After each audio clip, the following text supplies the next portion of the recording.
Bonsoir à toutes et à tous. À la une de l'actualité, le chef de l'État, Félix Antoine Tshisekedi Tshilombo, après avoir inauguré l'Assemblée provinciale du Haut-Katanga ce mercredi 20 novembre et à Harare au Zimbabwe pour participer au sommet extraordinaire des chefs d'État des gouvernements de la communauté de développement de l'Afrique australe SADC. Ces assises visent à promouvoir l'innovation en vue de découvrir de nouvelles perspectives de croissance et de développement économique durable de la SADC.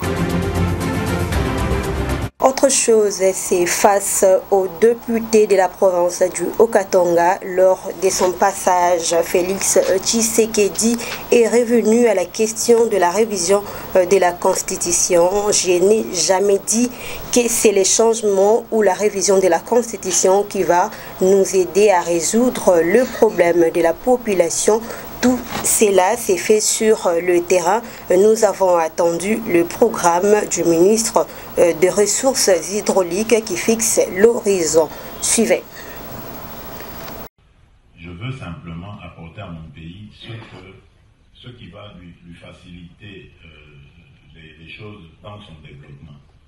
Que les décideurs qui viendront, si ça marche avec moi, tant mieux. Donc, quand moi je partirai, en tout cas, celui qui viendra ou celle qui viendra trouvera quand même des instruments beaucoup plus améliorés, beaucoup plus efficaces pour sa gestion.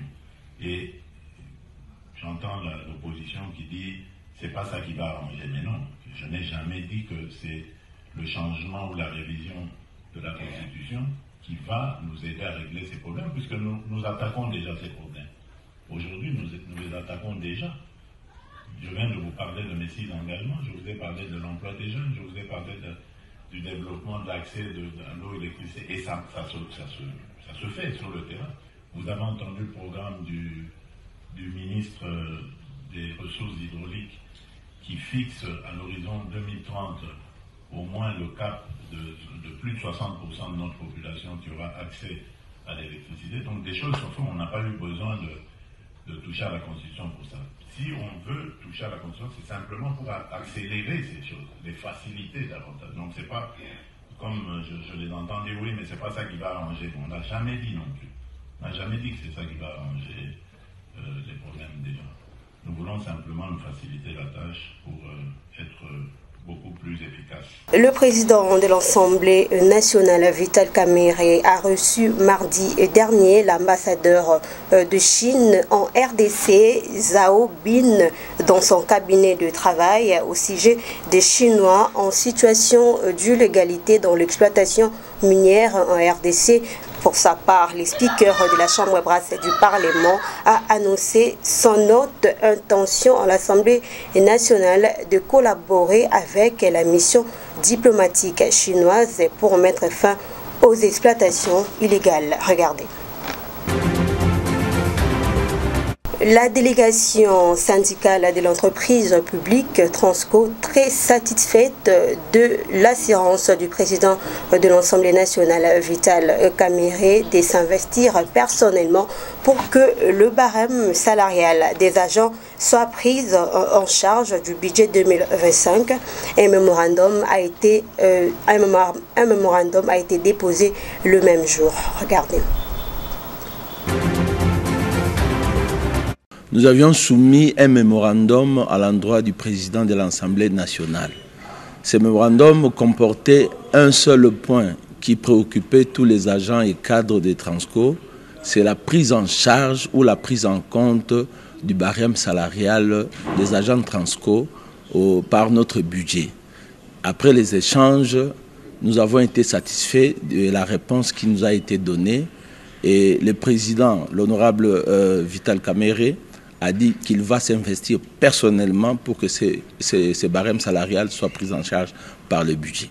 Il faut noter que le barème salarial attendu par les travailleurs des Transco. Et puis, en séjour à Bouta, chef-lieu de la province du Bazouélé, la ministre de la Justice veille patriotique a lancé la campagne des sensibilisations à l'éveil patriotique. C'était aussi l'occasion pour la ministre de faire un état de lieu de son secteur avec son administration. Regardez.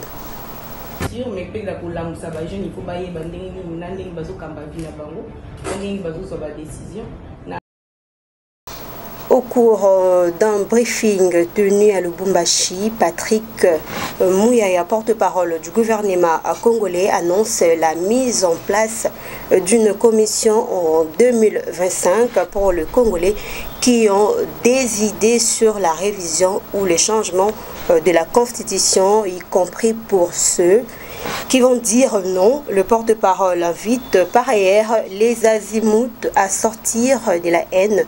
Regardez.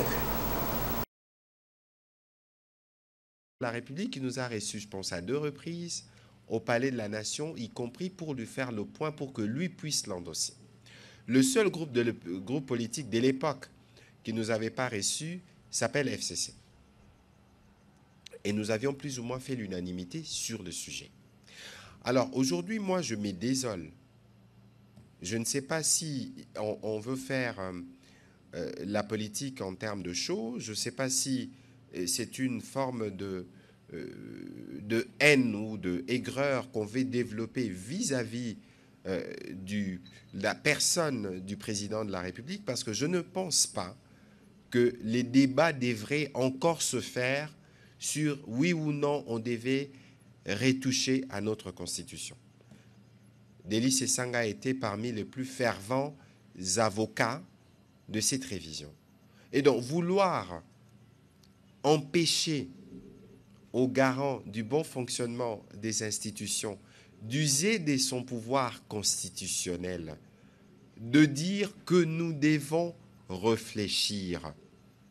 Les termes ont été dits à Kisangani, ils n'ont peut-être pas été bien compris. Le président de la République, ici à Lubumbashi, a été on ne peut plus clair sur le sujet. Nous allons inviter une commission. D'ailleurs, ce serait bien pour l'honorable Sesanga de se joindre à cette commission parce qu'il en a toujours été les fervents défenseurs. Peut-être qu'alors, s'il a des appréhensions, parce que je considère ici que c'est vraiment un débat où on a des appréhensions sur les intentions du président de la République. Ici, le président de la République qui est aux commandes de la République depuis 6 ans. Nous avons une constitution qui a été promulguée depuis 2006. Nous voyons, nous tous, certains goulots. Je ne voudrais pas aller en profondeur dans les débats, ce n'est peut-être pas le cadre qu'il faut, mais les Congolais ne réclament-ils pas aujourd'hui une double nationalité? Nous parlions du secteur minier ici, il y a beaucoup de Congolais qui sont experts dans les mines. Nous étions à Genève, nous avons rencontré des Congolais qui travaillent pour les organisations des Nations Unies, qui nous l'ont demandé. Alors, à un moment donné, il faut faire la part de choses entre ce qui doit relever d'un comportement purement politicien et ce qui doit relever du sens de la République en termes de notre responsabilité collective. Si aujourd'hui, la volonté du président de la République, c'est d'avoir des structures étatiques plus aptes à répondre aux préoccupations de Congolais, où est le mal? Si aujourd'hui, c'est pour permettre à nos compatriotes qui ont pris de nationalité étrangère de jouir du fait qu'ils ne peuvent pas perdre leur nationalité d'origine, ça pose de problème à qui? Parce qu'une constitution a un objectif, on n'a pas besoin d'être juriste pour le savoir. L'objectif de la constitution actuelle, dans les contextes de son élaboration, on voulait mettre fin à la guerre. On voulait nous assurer que toutes les parties prenantes à la guerre peuvent contribuer à la gestion du pays. Mais aujourd'hui, qui ne s'énerve pas de voir que nous avons par exemple 700 partis politiques? Lorsque vous avez suivi les résultats des états généraux de la justice, où on estime qu'il y a des articles qui peuvent être retouchés. Alors ici, il faut nous sortir de haine, nous sortir des aigreurs, nous sortir du côté envieux ou du côté ambitieux à outrance, devenir président de la République à tout prix, pour ne pas empêcher aux Congolais d'avoir accès à des éléments d'information qui ressortiront de la commission qui sera mise en place et qui leur permettront de juger. Pourquoi vous voulez priver des Congolais du droit d'évaluer le texte mère qui nous régit si ces textes posent des problèmes pour certaines questions qui nous sont prioritaires? Alors il faut dépolitiser, dépassionner les débats. Il faut éviter d'aller dans des procès d'intention. Nous sommes en début de mandat. Le président de la République a encore 4 ans. Alors il faut éviter de lui prêter des intentions. Ici, l'idée, et c'est clairement exprimé, l'année prochaine, c'est dans quelques mois, une commission sera mise en place pour tous les compatriotes qui ont des idées, y compris pour dire non. Parce qu'ici, virtuellement, on veut dire non parce qu'on pense qu'on veut toucher un article. Mais la Constitution, ce n'est pas qu'un seul article. Et donc, voilà un peu, parce que c'est un débat important et j'espère que vous, les professionnels des médias, vous allez nous aider à converger vers l'essentiel. Parce que l'objectif ici, c'est de nous assurer que nous avons des institutions qui sont plus fortes et des institutions qui sont plus à même de répondre aux défis des compatriotes. Le président de la République vous l'a dit, son souci, ce n'est pas de s'éterniser au pouvoir, mais c'est d'être sûr qu'après son passage, qu'il rende la tâche plus facile à celui qui lui succédera et qui soit en mesure de vivre dans ce pays. Mais qu'est-ce qu'il y a d'anormal dans ce que le président de la République souhaite? Parce que c'est lui qui a la charge. Julien Paluku mobilise la taxe force pour permettre à la RDC de capter une grande partie de 150 millions d'euros disponibilisés pour l'Union européenne en faveur des pays africains. Cette task force va élaborer également le plan d'action opérationnel mobilisé de ressources et partenariats, développer les propositions de projets tout en renforçant les capacités institutionnelles, l'amélioration du climat des affaires, la communication et plaidoyer de sous-commissions ont mis en place pour accélérer le travail de cette task force. Regardez. Cette task force qui a été instituée le 25 octobre 2024 à Kisangani par son Excellence M. le Président de la République à la suite des constats selon lesquels il y a beaucoup de fonds qui circulent à travers le monde. Il a été en Chine, il y avait 50 milliards annoncés par le président chinois, mais également pour le continent européen, il y a une initiative qu'on appelle le Global Gateway qui a mis en branle 300 milliards d'euros, dont 150 milliards destinés à l'Afrique. Voilà pourquoi le président de la République a estimé qu'il était important au regard des différents défis auquel fait face la RDC, que notre pays puisse capter ces financements-là pour accroître sa compétitivité et son niveau de développement. Annoncé le 25 octobre, nous avons été notifiés par le secrétaire général le 6 novembre la décision telle que prise par le gouvernement et ce n'est que le 15 novembre que Madame, son Excellence la Première ministre, nous a écrit pour nous donner les indications concrètes de la manière dont nous devons dérouler les travaux, à savoir comment nous positionner face à ces financements de 150 milliards de dollars. 2, identifier les obstacles à l'investissement, c'est-à-dire qu'est-ce qui pourrait freiner en fait l'attractivité vers la République démocratique du Congo. Et 3, élaborer un ensemble de projets qui vont capter ces financements-là. Et donc il était nécessaire que tous les experts des ministères concernés puissent être au parfum de la note conceptuelle pour comprendre, avoir une compréhension globale de toute cette schématisation telle qu'est faite par le président de la République en vue d'élaborer ou de rassembler les projets parce que les projets sont déjà identifiés dans les niveaux ministériels.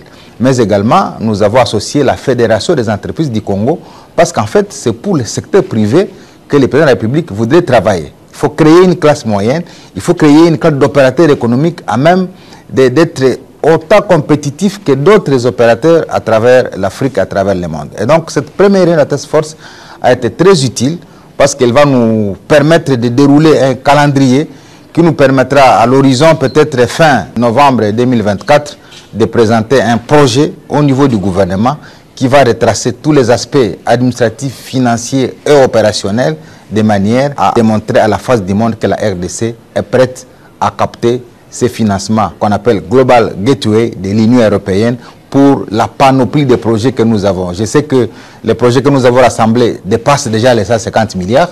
Si nous pouvons capter tous les 150 milliards, ça sera une très très bonne chose. Mais je sais que nous n'allons pas être avares. On va laisser aux autres Africains aussi capter leur partie. Mais si nous captons déjà 60 à 70% pour la RDC, ça sera une très très bonne chose. Et je compte beaucoup sur l'expertise qui est située au niveau ministériel pour qu'on arrive à pouvoir atteindre cet objectif nous assigné par le président de la République.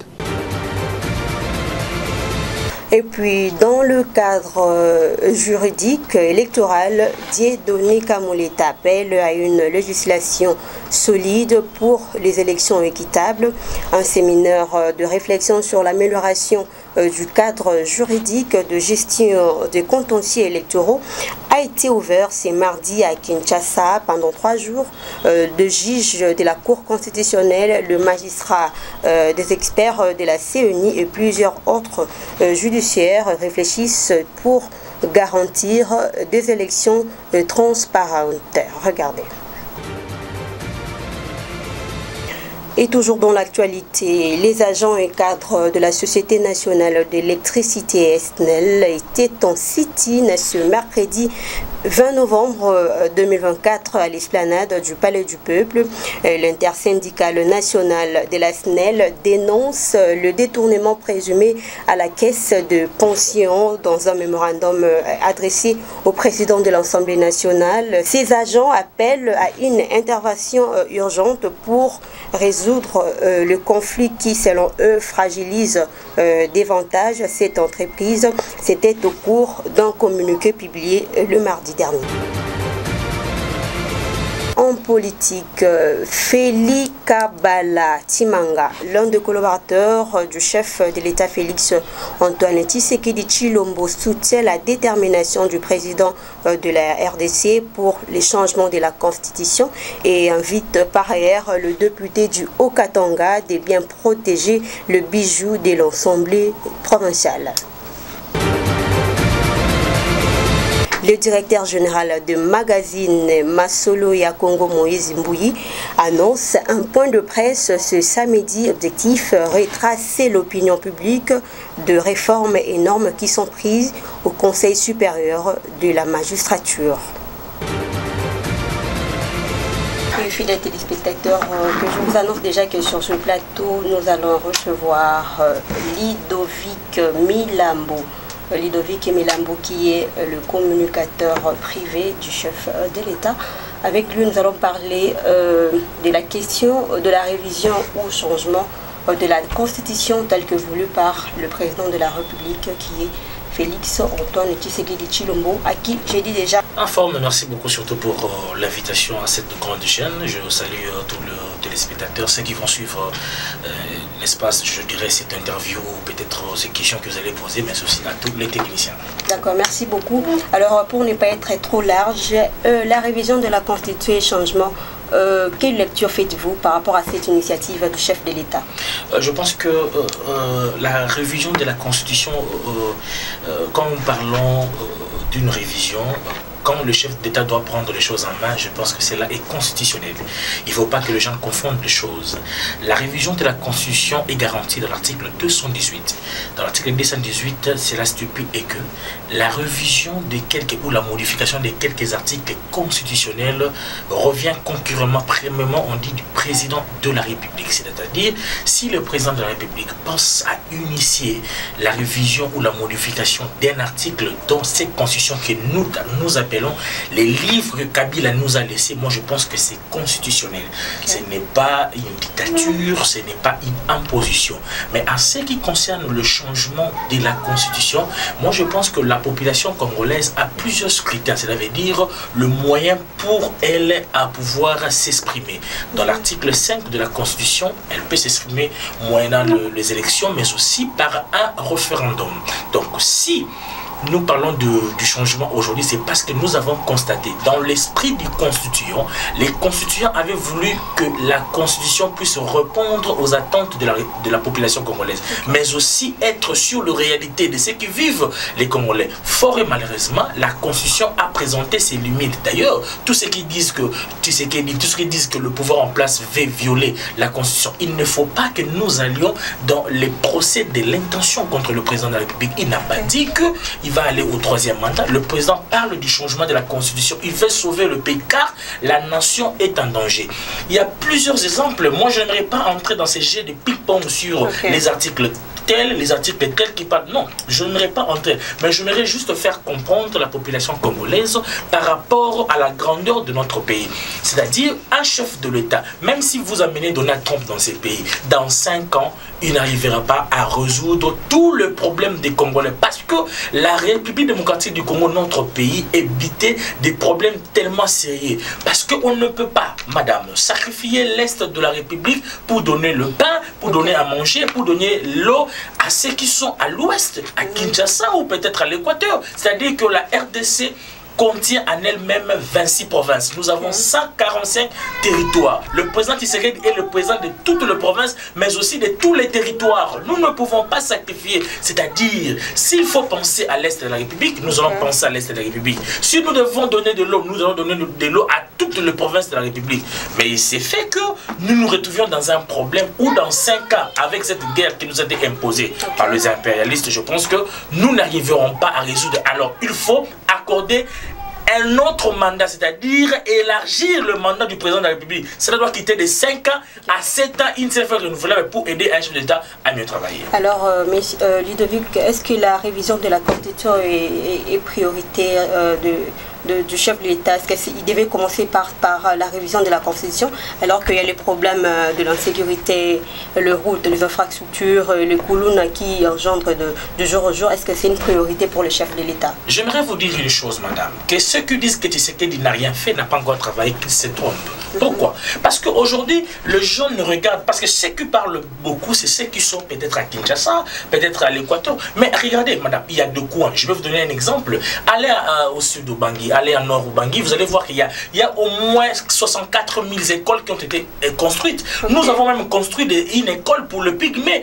Allez dans d'autres provinces, vous allez voir des bâtiments administratifs qui ont été construits. Nous sommes en train de faire une rocade. Le rocade, ça va permettre à ce qu'il y ait plus de embouteillages, que nous donnons, nous réunions de ville. C'est ça qu'on appelle une communication routière. C'est pour vous dire que le président de la République est en train de travailler. Mais sauf qu'il a cédé aussi ses pouvoirs à ses collaborateurs. Parce que vous ne pouvez pas tout prendre, mettre sur la tête du président de la République au moment où nous sommes dans un régime semi-présidentiel. Et dans un régime semi-présidentiel, c'est le premier ministre qui gouverne. Ça veut dire, c'est elle, parce que nous avons une dame aujourd'hui, qu'elle doit nous orienter. Ça veut dire, même si le chef de l'État doit mettre son programme, cela veut dire, il doit discuter son programme avec la première ministre. C'est la première ministre de prendre la vision donnée au ministre qui reste. C'est pour vous dire que il y a des priorités, certainement, mais nous ne devons pas oublier que cette constitution bloque le chef de l'État à pouvoir donner à la population congolaise la sécurité qu'elle cherche, à pouvoir donner à la population congolaise l'eau, le pain qu'elle cherche. Donc, tant que le mandat du chef de l'État est tellement réduit,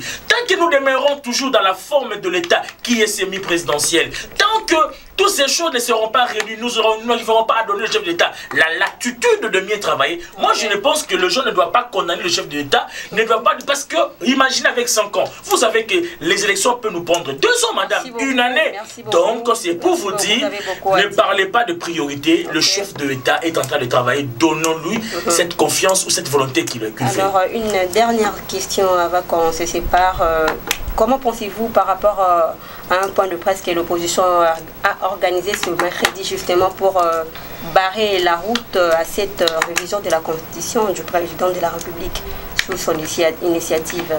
Est-ce que vous imaginez d'ailleurs que tous ces gens-là qui vous appellent opposition, mais ils ne se sont pas d'accord entre eux-mêmes? Posez-vous la question. Je vis une affiche, on a mis Kabila de côté, on a mis Sesanga, mais est-ce qu'on a consulté Kabila?